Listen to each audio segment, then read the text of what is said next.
Rachel Holt for Nesson.com. Welcome to our Fantasy Football Podcast, and we are joined by Ryan Fowler of Fox Sports. Ryan, thanks for joining us. Thanks for having me back. All right. Well, I do have to say it was a great Week 5, and a lot of unpredictable things happened. First off, let's just get right into it with a QB, Brian Hoyer. And a lot of people were saying to pick up Brian Hoyer because some of the QBs were on buys in Week 5, but this guy really shined. First off, what do we make of his big performance? It's a loaded question, but I think you have to go back a few years. Brian Hoyer was the starting quarterback for the Cleveland Browns, as the Cleveland Browns are still trying to figure out who their starting quarterback is in 2016, but Hoyer didn't really get a fair shot in Cleveland. There were signs that it might have actually worked had the regime not changed there in Cleveland. You know, they've had so much turnover with coaching and front office moves, but people thought if you gave Hoyer a long look, he could be the guy. And what you're looking at right now you have to be fair to Brian Hoyer, the good and the bad. He's played the Lions pass defense and he's played the Colts pass defense the last 2 weeks. Those are pretty soft pass defenses, but he's doing what he's supposed to do. He's completed over 70% of his passes, which is unheard of in NFL week to week.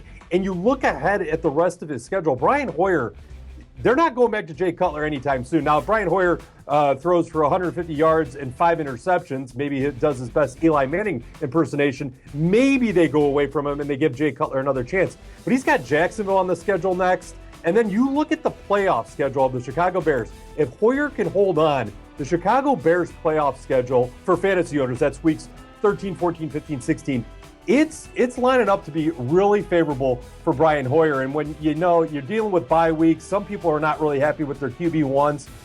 Give Brian Hoyer a chance because he still has Alshon Jeffrey. We saw what Cameron Meredith did. I still think Zach Miller could end up as a top 5 fantasy tight end. I like how everything's shaping. Oh, and not to mention, Jordan Howard is giving balance to that offense. He's going out there and giving 20-plus fantasy points for fantasy owners in the backfield.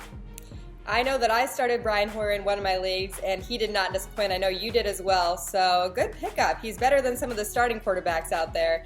And, Absolutely. You know, we already talked about Eli Manning before we started filming. He disappointed for a lot of guys, and it trickled down effect. Odell Beckham Jr. not doing too much. So really interesting at the quarterback position at this point. As far as some other guys that we could have picked up on the waiver wire in Week 5, who shined?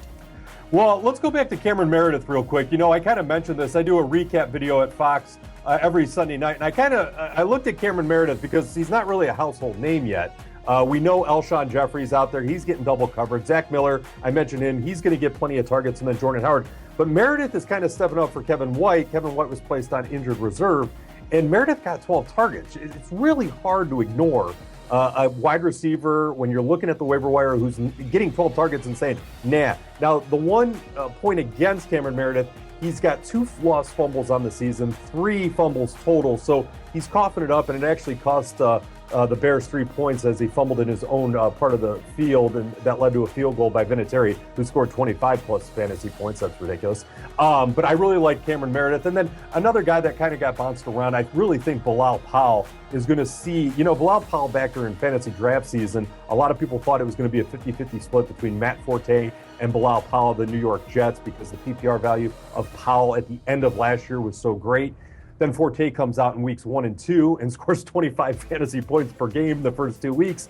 But then you look at the last 3 weeks for Bilal Powell, and he's averaging between 10 and 13 fantasy points per game and actually outperforming Matt Forte. Those are some guys I would definitely be looking at. I mean, there's a bunch more, and we could touch on them one by one, but I really think Bilal Powell in PPR formats is going to help a lot of owners the rest of the way. Okay, if you're an owner that has Ezekiel Elliott, you are a happy guy or girl. But not all of us have Ezekiel Elliott on our team. So in terms of running back by committee, what teams are you looking at to kind of do something interesting moving forward? Yeah, let's start in Oakland.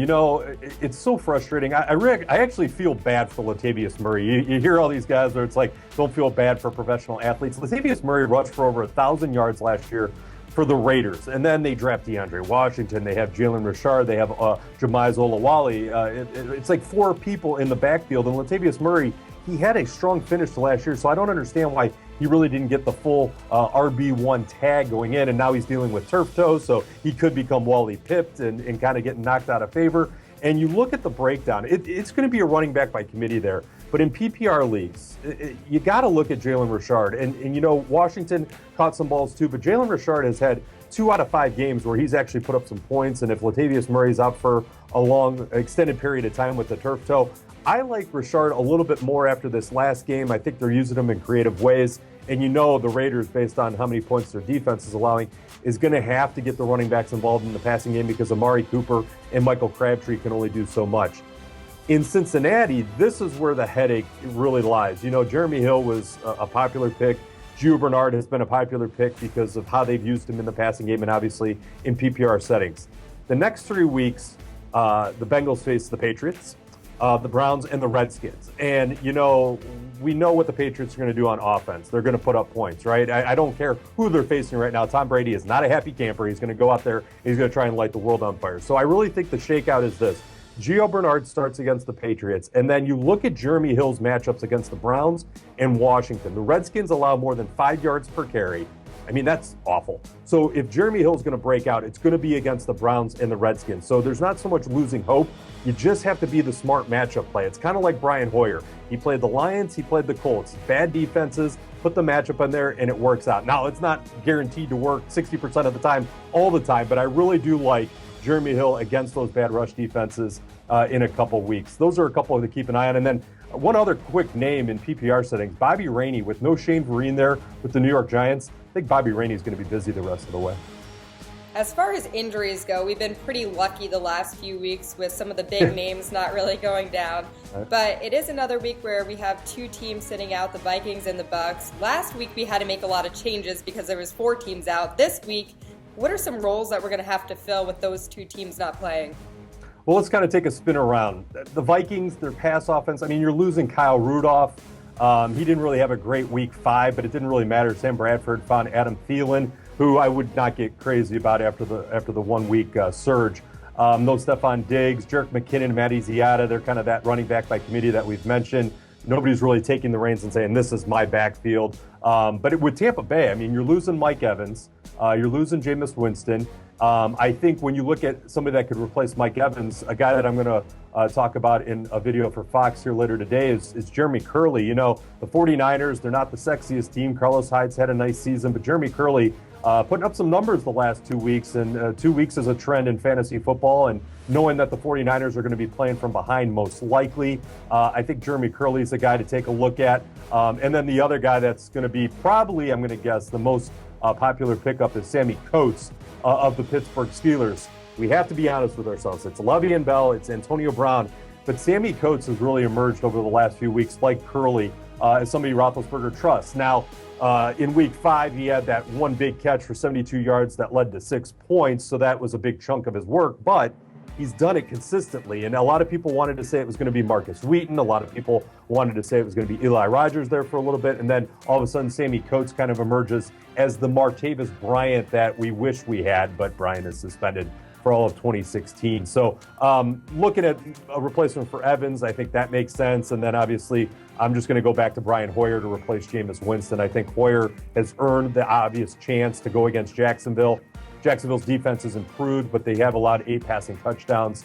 And then in Minnesota, I just don't know if there's too much to get overexcited about. Maybe if you need to replace a tight end, you look at Jesse James of the Pittsburgh Steelers. He's had a nice couple games to replace Kyle Rudolph in week 6.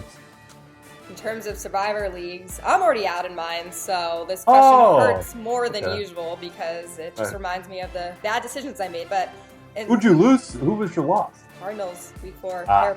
Terrible pick. But if you're still thriving in your league, and I'm assuming you are. Undefeated, yes. But again, my fantasy season has been rough, so I'll take the survivor undefeated record. Yeah, well, as long as you have one thing going for you, that's all that matters. This week, I know last week a lot of people picked the Patriots over the Browns. Just a statement win. It seemed easy. They got it done. In terms of week 6 picks that we can feel comfortable choosing a team to win, some matchups that are interesting: the Steelers at the Miami Dolphins, the 49ers at the Buffalo Bills. Which team would you pick to win? You've obviously had more success than me, so interested to hear. Yeah, you know, I think the Dolphins are kind of a lost cause right now. You know, you go back to week 1, the Dolphins at Seattle, and they competed in that game. They tried to make some rallies in other weeks. They rallied back to beat the Browns, but it just doesn't seem like that team is growing.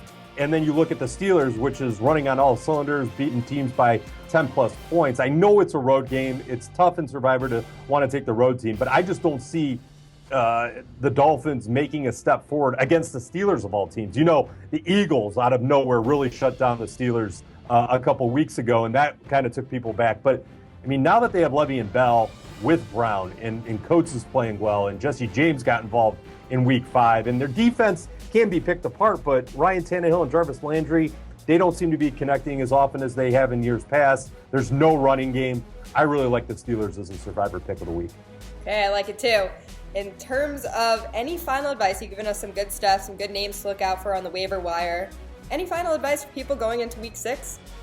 Yeah, stop asking me if you should trade RB1s. It's a popular trend right now in Twitter land and in emails. People wanting to take their stout RB1. That might be an Ezekiel Elliott, maybe a David Johnson. People are very eager to take that running back and wanting to trade it for 2 or 3 fantasy assets. So they want to take something that is a guaranteed lock every single week of production and trying to like kind of parlay it into success in other spots. You're not going to find that type of production in trying to piece together other people. I think people are overvaluing Melvin Gordon right now. I think they're undervaluing Lamar Miller. I think they're undervaluing DeAndre Hopkins as bad as the Texans' defense or offense has been under Brock Osweiler. I think you still are early enough in the season. I know we're going into week 6, but in almost the halfway point before the postseason starts in fantasy. But I really think you really need to hold on to those RB1s because, as I mentioned with the Bengals, with the Raiders, with the Giants, running back by committee and trying to go with some of those guys in the middle rounds that you drafted as your RB1 and RB2, slippery slope. I think you stick with your studs. Okay, and last question for you, Ryan. We can always find fantasy football news on NESN.com. We have our podcast going on, but you do everything for Fox Sports, and you're on it all week long. So where can we find stuff from you? Yeah, foxsports.com/fantasy. We host chats 4 days a week. Our weekly rankings come out on Wednesday afternoon, and we update them late Saturday night to account for all the injuries going into Sunday. And then we have the 3-hour Sunday chat from 10 a.m. until 1 p.m. Eastern. And then on Twitter, at Fox Sports Fowler. Fire away. Thank you so much. Look forward to speaking with you in the coming weeks. You got it, Rachel. Take care.